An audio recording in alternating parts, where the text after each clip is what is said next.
खुलुमबाय स्टुडिय'आव दं आं राजिब बसुमतारी बे समाव फिन आरोबाव हाग्रामा महिलारिनि मोनसे बेरफुसार बाथ्रा जाय बाथ्राखौ बिथाङा थांनाय गोलाव समनिफ्रायनो बुंबोबाय थादों नाथाय बिथां बुंनाय बायदि दिनैसिम जाबोआखै जाय बाथ्राखौ बिथाङा बुंदोंमोन आथिखालनि बिटिआरनि गाहाय मावफुं सोद्रोमा प्रमद बर' बिथाङा जेब्लानिफ्राय बिटिआरनि गाहाय मावफुं सोद्रोमा जादों थामहिनबा जेब्लानिफ्राय बिटिआरआव इउपिपिएल सोरखार फैदों बै समनिफ्रायनो हाग्रामा महिलारि बिथाङा मोनसे बाथ्रा बुंबाय थादों आरो बे बाथ्रायानो जाहैबाय प्रमद बर'नि दैदेननाय बिटिआर सरकारा फैबाय थानाय बिसायख'थिनि उनावनो जोबस्रांगोन 2 दाननि उनाव जोबस्रांगोन इउपिपिएल दोलोआ गोमालांगोन थामहिनबा प्रमद बर' बिथाङा थानाय नंला बेफोरबायदि बाथ्राखौ थांनाय बिटिआर इलेक्शननिफ्रायनो बिथाङा फोरमायबोबाय थादों जेब्ला बिटिआरनि बाइ इलेक्शन जादोंमोन अब्ला एबा थामहिनबा बिटिआरआव एमएलए इलेक्शन जादोंमोन अब्लानिया बिथाङा बुंदोंमोन एमएलए इलेक्शन जोबनायनि एबा बिसायख'थि जोबनायनि उनाव प्रमद बर' सरकारा थानाय नङा बेनि उनाव आरोबाव बिटिआरनि बाइ इलेक्शन जादोंमोन अब्ला बै समावबो फोरमायदोंमोन जे बाइ इलेक्शननि उनाव प्रमद बर'नि दैदेननाय बिटिआर सरकार थानाय नङा आरो प्रमद बर' बिथाङा बिटिआरआव थानाय नंला होननानै बे समाव हाग्रामा महिलारि बिथाङा फोरमायदोंमोन आरो थिग बेबायदिनो आरोबाव दिनै हाग्रामा महिलारि बिथाङा फिन आरोबाव थांनाय गोलाव समनिफ्रायनो बुंबोबाय थानाय बाथ्राखौनो बुंबावदों हाग्रामा महिलारि बिथाङा फोरमायदों दि आथिखालनि बिटिआरनि गाहाय मावफुं सोद्रोमा प्रमद बर' बिथाङा 2 दाननि उनावनो थानाय नंला होनना बुंदों आरो फैगौ लोकसभा बिसायख'थिनि रिजाल्टनि उनावनो प्रमद बर' बिथाङा थानाय नंला होननानै फिन आरोबाव बिथाङा फोरमायबोदों आरो बिथाङा फोरमायबोदों दि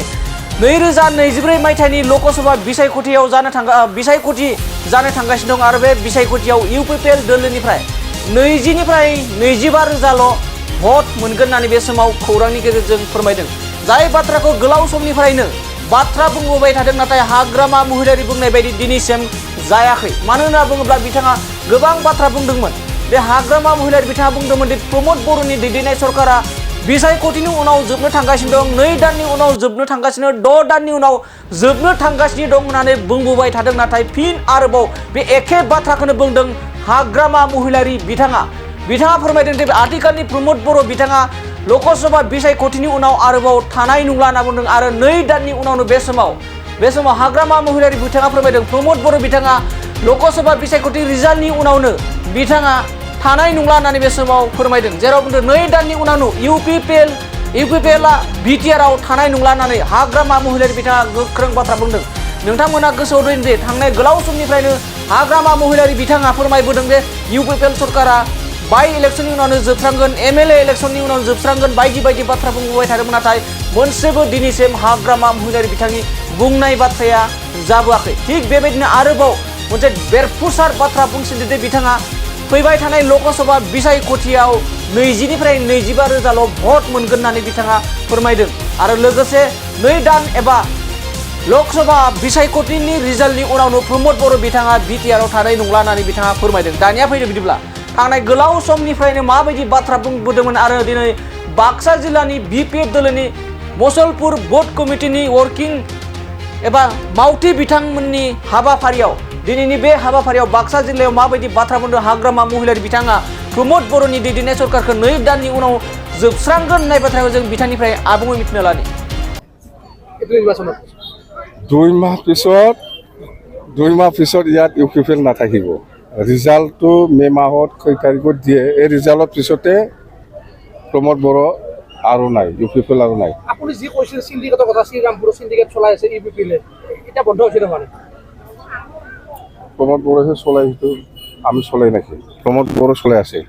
কংগ্রেস কোনো ইউডিএফ কোনো বিজেপিৰ লগত আলোচনা আমি কৰা নাই দলত এনেকুৱা সিদ্ধান্ত নাই আৰু কৰা নাই আমি সিংগেলি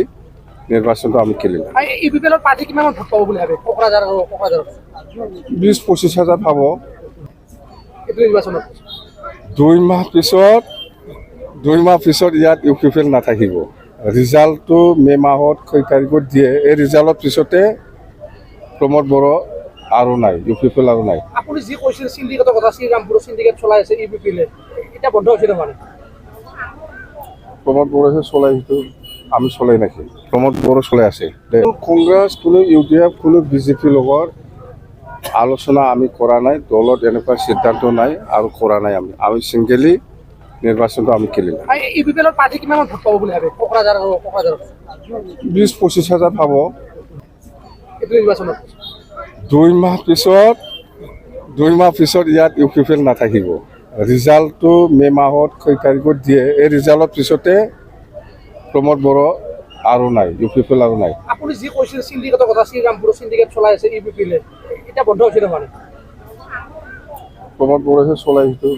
আমি চলাই নাকি প্ৰমোদ বড়ো চলাই আছে কংগ্ৰেছ কোনো ইউ ডি এফ কোনো বিজেপিৰ লগত